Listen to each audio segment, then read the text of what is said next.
Do you know the air you're breathing is poisonous and can cause cancer?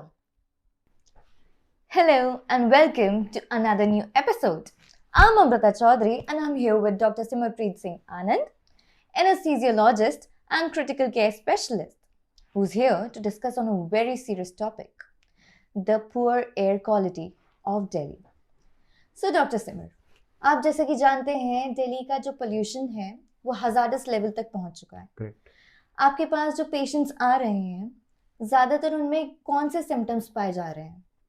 सो आजकल जितने भी हमारे पास OPD में लोग आ रहे हैं, ज़्यादातर उनमें हमारे को सोर थ्रोट, कफ, चेस्ट टाइटनेस, आई इरिटेशन, वाटरी आई और स्किन इरिटेशन जैसे सिम्टम्स काफ़ी ज़्यादा पाए जा रहे हैं। ओके, तो जो पेशेंट्स प्रीवियसली जिन्हें ब्रीदिंग इश्यूज या एलर्जी नहीं होती थी, अब इस पोल्यूशन लेवल के कारण उनके हेल्थ पर क्या लॉन्ग टर्म इफेक्ट्स हो सकते हैं? देखिए, जिनसे पोल्यूटेंट्स हैं और जिनसे PM 2.5 और उससे कम के पार्टिकल्स, ये इतने टाइनी हैं कि सीधा हमारे रेस्पिरेटरी ट्रैक्ट में जाके बैठ जाते हैं। इनका लॉन्ग टर्म इफ़ेक्ट्स हमारे लंग्स पे, हार्ट पे, ब्रेन पे, सब पे है। जहाँ पहले अस्थमा जिनको बहुत कम होता था, साल में एक बार, अब उसकी फ्रीक्वेंसी बढ़ गई है। जिनको अस्थमा पहले था ही नहीं, जिनका कोई फैमिली हिस्ट्री नहीं है, उनको अस्थमा होने लग गया है। क्रॉनिक ब्रोंकाइटिस, हाइपरटेंशन, स्ट्रोक और लॉन्ग टर्म में कैंसर तक हो सकता है इससे। ओके, एंड प्रिकॉशंस के लिए मास्क तो हर कोई पहनता है, बट ऐसा कौन सा मास्क है मेडिकली स्पीकिंग या जो एक्चुअली इफेक्टिव है ऐसे एयर क्वालिटी इंडेक्स के लिए? देखिए, इफेक्टिव से पहले मैं इनइफेक्टिव बताऊंगा। ओके, हैंकरचिप्स एंड सर्जिकल मास्क बिल्कुल इनइफेक्टिव हैं ऐसी एयर क्वालिटी के लिए। The alright, only two masks which are effective is N95 and N99.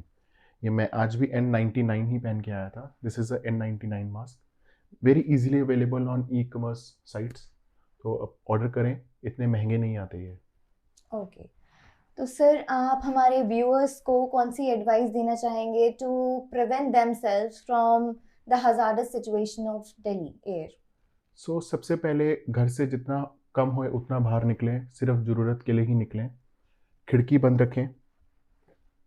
जो उनसे घर के बच्चे हैं या फिर घर के बुज़ुर्ग हैं, वो जितना हो सके घर में रहें।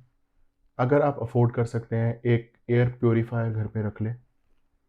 घर के आसपास, घर के अंदर इंडोर प्लांट्स भी लगा सकते हैं आप।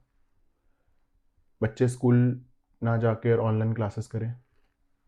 अपने जो मॉर्निंग वॉक्स हैं और जो बच्चे बाहर खेलने जा रहे हैं, उनको जब तक एयर क्वालिटी ख़राब है मत भेजें। हेल्थ बेनिफिट से ज़्यादा अब बीमार होके आएंगे। ओके, एंड सबसे इम्पॉर्टेंट है, अपनी न्यूट्रिशन ठीक रखें। अपनी डाइट में antioxidants such as green leafy vegetables add करें और मेडिटेशन, योगा और इंडोर वॉक करें बस अपने घर के अंदर अंदर। ओके। लास्टली अगर आपको दिल्ली गवर्नमेंट को कोई भी सजेशन देना होता फॉर पोल्यूशन कंट्रोल तो वो क्या होता? सबसे पहले आई वुड लाइक कि दिल्ली गवर्नमेंट इसको एक इमरजेंसी घोषित करे। This is a serious matter. We are breathing poisonous gases. मतलब इतनी मात्रा में कार्सिनोजेंस, CO2, नाइट्रस, नाइट्रोजन उसमें है कि हम पॉइजन इनहेल कर रहे हैं। सो हमें as a community, both government और सिटीजन्स को मिल के काम करना पड़ेगा इसमें। We should have strict laws against industrial and environmental pollution. जो सी पोल्यूशन करने वाली गाड़ियाँ, उन पे हेफ्टी फाइन्स होने चाहिए। प्लांट्स ज़्यादा लगाने चाहिए। एक प्रॉपर डिस्पोजल ऑफ वेस्ट होना चाहिए। जो उनसे स्कूल्स हैं, एटलीस्ट बच्चों के लिए, मेरे को लगता है छोटे बच्चों के लिए ऑफ हो जाना चाहिए at least at this air quality. उनकी ऑनलाइन क्लासेस करें। पब्लिक ट्रांसपोर्ट को बहुत मजबूत करना पड़ेगा ताकि कम से कम गाड़ियाँ रोड पे आएँ और सब लोग पब्लिक ट्रांसपोर्ट यूज़ करें। Alright, thank you so much doctor Simar for your insights and thank you for joining us today. Thank you viewers, हमें और हमारे साथ जुड़े रहिए। Stay informed and stay safe. मिलते हैं अगले एपिसोड में। Thank you.